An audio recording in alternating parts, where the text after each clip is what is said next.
everyone, Malacite here, and I'm bringing you another Challenge of Elders guide. It's week 4, and this week the modifiers are Brawler, so bonus melee damage, Ironclad, all enemies have more shields, and Super Kill bonus, self-explanatory, more points for super kills. We're going to be covering the Hunter class first. I will be going over each major class and all 3 subclasses for them, but we're going to start with the Hunter. So first up, my immediate recommendation is to go with the Bladedancer. Primary reason for this is Arc Blade counts as both a super and a melee, so you get bonus damage from Brawler as well as bonus points. You get points for the super kill and the small melee bonus. Furthermore, with the Mask of the Third Man, your Arc Blade uses less energy. Couple this with Encore, you can basically keep it up almost, and not quite indefinitely, but damn near, especially against small packs of enemies. And for this reason, I highly recommend using the Razor's Edge R2 ability, because with it, if you find a pack of 3 or more enemies, you can just whip your little arc on the ground, nail them all in one shot. You'll actually get back more energy than you spent, which will allow you to keep the super going as long as possible, generating more orbs for your teammates and a crap ton of points. Your other perks don't matter too much. You can pretty much go with whatever you like. My personal preference is to go all Speed Demon and just zip around the map, killing everything lightning fast. Hungering Blade is not a bad choice. It will give you a lot more survivability, but Encore will allow you to keep your super up longer and thus rack up more points. The other weapon of choice this week obviously is Bad Juju, due to the extra super energy. You can go with whatever perks you like. I personally like armor piercing rounds just because I find it helps rack up kills easier, and it does raise the base damage a little bit, but there's nothing wrong with either Senate or Perfect Balance. Also worth mentioning is the ATS-8 Tarantella will help you get your Arc Blade back much sooner, but I find without the Mask of the Third Man, even with Encore set, you will bleed out your super pretty quickly. So for that reason, I strongly recommend the Mask of the Third Man. Both choices are good though. For the Gunslinger, you will probably want to run with the Actiophage Symbiote so that you have an extra golden gun shot. And then I would complement this by running either Combustion or Gunfighter on your golden gun. One will get you your super quicker. Combustion will cause enemies to explode, dealing more damage, and causing chain kills, but getting you even more super kills. It's personal preference. Combustion really won't help against anything that's bigger than a tier 1 enemy though, so keep that in mind. I would definitely also run Over the Horizon just so you have more range on it. And Keyhole is a matter of personal preference. It's not wrong to pick it, especially if you can line the enemies up so you can hit more than one guy with each shot of golden gun, but I wouldn't be overly concerned with it. And actually, Gunslinger's Trance can really help tame the recoil of the Bad Juju. And last but not least, with the Night Stalker. Night Stalker is probably the worst option of the 3, and I use the term worst loosely just because you can't really get a whole lot of kills with it. Quiver is alright. I do not know if Bloodbound actually counts as a super kill with the shared damage. I will test that in just a moment just so we can see firsthand. But for the most part, the main thing here is even if it does, I would still recommend sticking with Black Hole and Light of the Pack, just because if you're going to run Night Stalker, you might as well go ham with it, stick on the crest of Alpha Lupi, and just generate a crap load of orbs for your teammates, just so they can spam their supers. You really can't compare the Night Stalker's ability to any other classes when it comes to just pumping out orbs. Alright, so with that said, let's just jump right in and take it for a whirl.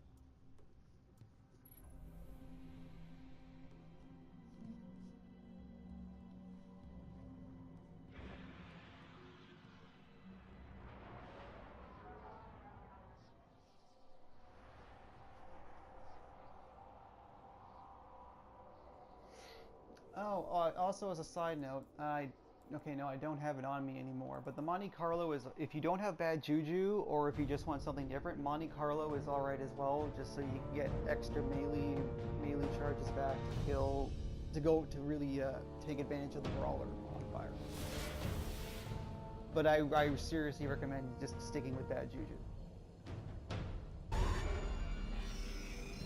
Right away, he's doing some spawning, some hides, he's trapped in this prison. Now, it's important to note I do have tier 5 vanilla, so my super charge is fairly quickly to begin with. But look at that, everyone's got 8 kills and I've already got a quarter full in super. And you can see the armor piercing rounds going through multiple targets. It just makes chaining the kills together so easy.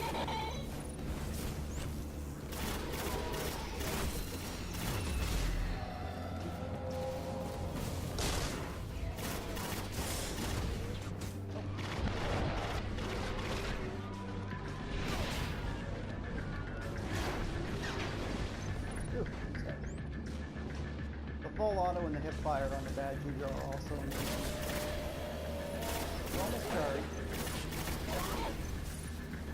One more kill to do.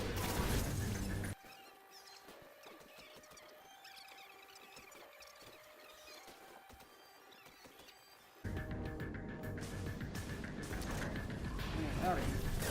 Boom. And accident. Here we go. One hit. Triple kill. Ton of super hits. Boom. And yeah, there's the point I was making. That's he got it right as they said. Yeah, don't get caught with it. Alright, so that wasn't the greatest example. This fight's kind of crap. If it's only the first fight, you're not going to get a whole lot of points in round 2 and 3 or 4 points.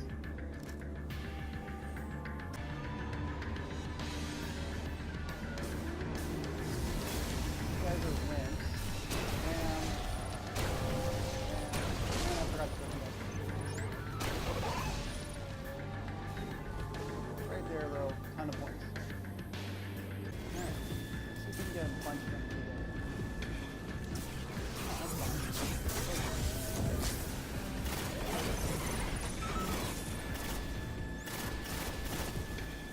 So no, the split damage does not count as extra damage. That's what I suspected. So while it will make them easier to kill, you're definitely better off running Black Hole just so you can snare more enemies than the last. Alright, that concludes the Hatter tutorial. Let's move on to the Warlock. Alright, so I'm on the Warlock now. And this week, once again, Voidwalker reigns king. All 3 are alright this week, but Sunsinger is kind of left out in the cold again, unfortunately. The way to go this week is definitely the Bad Juju Obsidian Mine combo. So, Bad Juju, as you already seen, gives you your super much quicker. But the Obsidian Mine is where it gets dirty because every kill you get with your Nova Bomb reduces the weight on your next Nova Bomb. I believe you need to hit upwards of 10 or more enemies to... It is possible to get it back right away. You're not going to get that many enemies clustered, certainly not in the Vex part. But as long as you tag at least like 5 or more, you'll get like half your super or more back. I'm reasonably certain you get quite a bit back. There are other options like Light Beyond Nemesis is okay to spawn more orbs, but you seriously like I'm just gonna flat out say it, you're doing it wrong if you're trying any other build. This is the way to go. Feel free. I mean, hey, I'm not telling you how to play. I'm just saying this is by far the most efficient method. So the perks are Bloom, so that your Nova Bombs and your grenades, everything, basically all your abilities cause everything else to explode, and around, it just causes mass collateral damage, which means more super kills and more points. Annihilate for obvious reasons, bigger Nova Bomb, you catch more enemies. Angry Magic is not necessarily wrong, but you're going to want Annihilate. And then Shatter for, again, maximum spread, maximum. It's all about the spamming that AoE. I like Blink. You can go with whatever jump you like. Grenades. Again, this is another matter of personal preference. I like the Scatter Grenade just because you can throw it into a pack of enemies. As long as you kill at least one, you're guaranteed to just about to kill the entire pack because of Bloom. They'll all explode and die. Axiom Bolt works decently as well. Not so great against a single enemy, but yeah, even a small pack, because it might not do enough damage. I find the scatter grenade kills more reliably as long as you aim it well. And for your melee, again, personal preference here. Lifesteal is okay if you feel like you're getting killed too much. I prefer Soul Rip just because it means more Nova Bombs quicker. If you are going to go with Sunsinger, the problem with Sunsinger is that you don't get super kills. Even with Radiance active, your grenades and your melee do not count as super kills. You will generate orbs and make a ton of points. It's just not. If you're going to take this path, I seriously recommend using Sunburst and Brimstone, because Sunburst will guarantee orbs spawning on every time you melee something, and then Brimstone will of course cause enemies to explode, which will cause a chain reaction. Doing so will actually spawn more orbs. And run Radiant Skin as well, just so that you take a lot less damage. Song of Flame is interesting too if you have other people wanting to spam their melee, but I would recommend Radiant Skin just because you're going to be up close punching things. And if you're going to run that, I would again recommend the Heart of the Praxic Fire, just so that your melee recast will come back even quicker. And so the Stormcaller is the other really good choice here. I would probably run Electrostatic Mine just so that you get your super... They did nerf it in the April update, but it's still better than nothing. You get your super back just a tiny bit quicker. Every little bit helps. Even though Brawler is on, I just wouldn't touch your melee or your grenade in this if you're going to do it. If you're going to run this subclass, you could use Perpetual Charge to basically cheat and get your melee back more reliably, especially if you have low strength. But it's not the greatest option. And then here, if you're gonna run this class, just use Superconductor so that your lightning will spread all over the place, frag everything for huge points, and a pretty sweet light show. All right. So that said, let's just jump right in. So just to recap, Voidwalker is number 1. Stormcaller is number 2. I highly suggest not running Sunsinger unless you're going solo. If you're going solo, then by all means run Sunsinger, just so you can self-revive.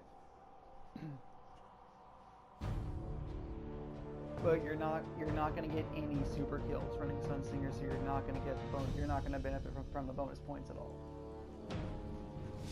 And even if you are running solo, in that case, I would just put on Embrace the Void as opposed to Bloom, just so that every time you Nova Bomb, you're going to heal. Prison of Elders welcomes you. Do not fail, Guardian.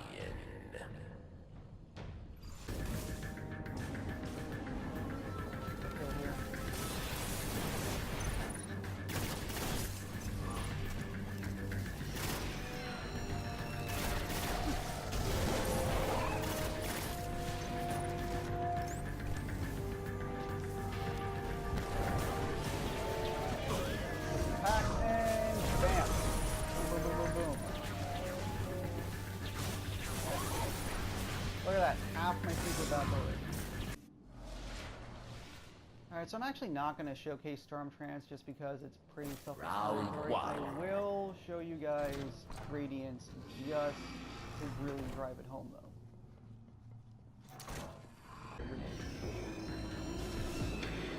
Alright, so here we go.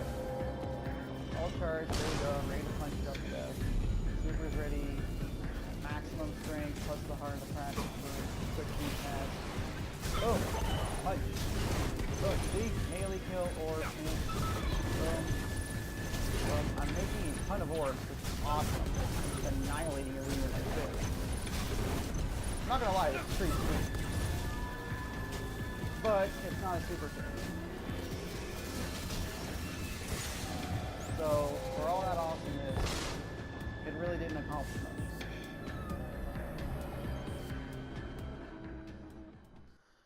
And you're still better off just spamming Nova Bomb for points. But if you want to have fun and just screw around, that's pretty freaking fun. Just running around, smacking everything, causing them to explode. Alright, so with that, we're going to switch over to the Titans. Alright guys, it's part 3, the Titans. So this week, Stunbreaker is the dominant class. Striker and Defender are both equally good, but they're not as good as the Sunbreaker. Reason being, hammers just utterly destroy everything. So, Cauterize, because you're going to be using your super a lot. Firekeeper is not terrible, but I would probably just stick with Cauterize. It's simpler, less mechanics, and because you don't really want to be bothering with sunspots. Forge Master, so that your hammers cause bigger explosions and you can throw more, along with explosive. I mean, really, do I need to say anything more? It's just fiery death everywhere. Just watch everything explode. So bad juju, and then for exotics, you can run explosive. You can run the Immolation Fist if you like, or you can go with Rune Wings if you want heavy. I'm personally sticking with the Crest of Alpha Lupi just for more orbs so your teammates can get more super energy. With the Defender class, you can't actually get super kills as a Defender, so what you're going to be doing here is aiming to generate as many orbs as you can for your teammates. With that in mind, there's two choices here. You can go with Untouchable, so you can get your Ward of Dawn back quicker, or you can go with Iron Harvest. My personal inclination would be more towards Iron Harvest. Just because this way, all your heavy kills are going to be generating more orbs, so your teammates, which is going to net you points, and your teammates can get their supers and use them back quicker. Again, I would recommend Gift of the Void, because this is another no-brainer. Just put your bubble out somewhere where the enemies will target it, and before long it'll pop an additional 3 orbs. So I believe it's 2 by default, 3 with an Alpha Lupi. Oddly enough, don't use Alpha Lupi in this class. It only buffs the extra orb on your super, not from other sources. So stick with Gift of the Void. So every time your bubble comes up, that's 5 big orbs for your teammates. That's pretty much an instant super or damn near with tier 5 intellect. For Forest Barrier, you can run Gift of Light if you feel like punching things. Brawler is on, so that's a strong consideration. Just run around. That's just more orbs for your teammates. I like Unbreakable better, but in this particular instance, Gift of Light's probably the way to go. And as for the bubble type, anything. Really, it doesn't matter. They're all good. Armor of Light's nice just to have a personal shield. Actually, probably run with weapons just so that you can get kills a little easier. Even Blessing, they're all good. Honestly, they're all equally good. It's personal preference. Pick what you want. If you want to go the punchy route, you could just double down with the no backup plans and just, like I said, go full ham. The only problem is your Force Barrier. Oh, in which case you would absolutely forego Gift of the Void and just run Relentless. But even the problem there is, without Unbreakable, your Force Barrier will wear out soon, especially if you're getting shot by multiple targets, so it's kind of a minimal benefit. You're probably helping your team more by doing this. If you're going to run this build, of course, obviously run Rune Wings so that you can get more heavy ammo, which get more heavy kills, spawn more orbs, blah blah blah blah blah. The Striker is probably the most fun. Sunbreaker is not, like I said, Sunbreaker is the most efficient, but Striker is really, really fun because of shoulder charge. So if you're going to run this, you're going to want to slap on the good old Peregrine Greaves, because Brawler, I believe, triples melee damage, which is really, really scary with the Peregrine Greaves. To the point that actually, because you guys have all seen hammers, you all know how that works. So I'm not going to bother explaining it. I'm just going to show you flat out the kind of scary damage you can do with this. This is basically for pure brutality. If you're going to be doing this build, you're just going to go ham and kill everything. Hammers is better for killing stuff and making orbs, getting points, supporting the team. Same with the Defender. The Striker is going to be your go-to option, basically for pure speed runs like this. Like if you want to farm it this week for whatever reason. With regards to super choices, you can Any of them are good, really. I don't necessarily recommend Death from Above. Shockwave is nice because you'll catch more Prison enemies of with it. Elders welcomes you. Aftershocks are okay because you can zone enemies Live out. to tell the tale. Nothing too amazing there. The big allure here is, of course, the punchy goodness. Round 1. Speaking of which, strongly recommend running District. If you're gonna do this whole full-on melee route, you may as well forego the bad juju as well in favor of Monte Carlo, just so you can get your melee back. And just punch the living hell out of it. Time Stalker of the Vex. The Overmind Minotaur. So real quick, I'm just gonna run up and punch some enemies and show you how much crazy damage you can do with it. And then I'm gonna go smack the boss. Because why not?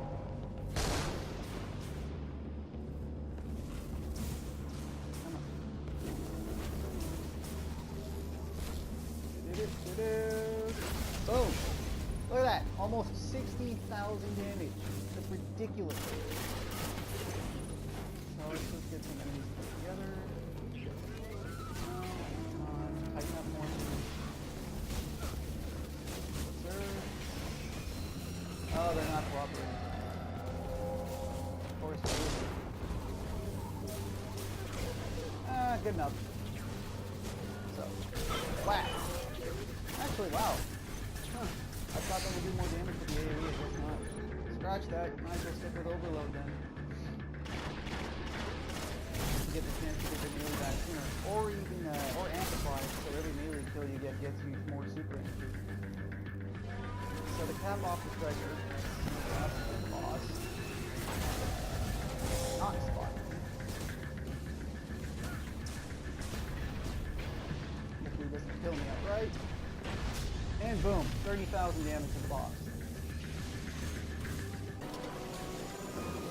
Okay, so it's roughly 33k, although it was somewhat suicidal, it's pretty hilarious. Just for reference, so 11, yeah, almost 120k. Or sorry, almost 12 grand for hitting with the snipers. Roughly 3 sniper bullets per shoulder. Pretty good. Not really mind-blowing, and it's pretty risky hitting him, but he will just flat out kill any weak rings. Plus, it's a pretty badass hit.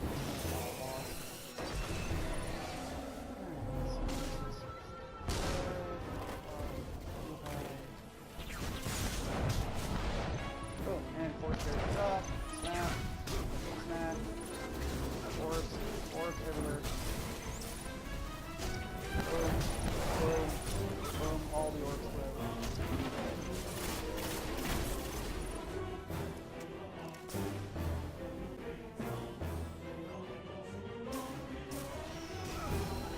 Almost all the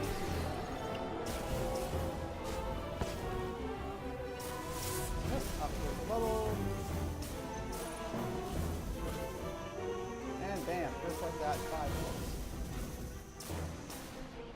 I know, 6 because I have my upper loop on.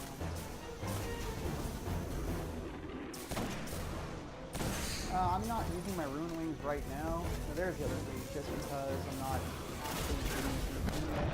This is just for demonstration purposes. But yes, I would recommend using it.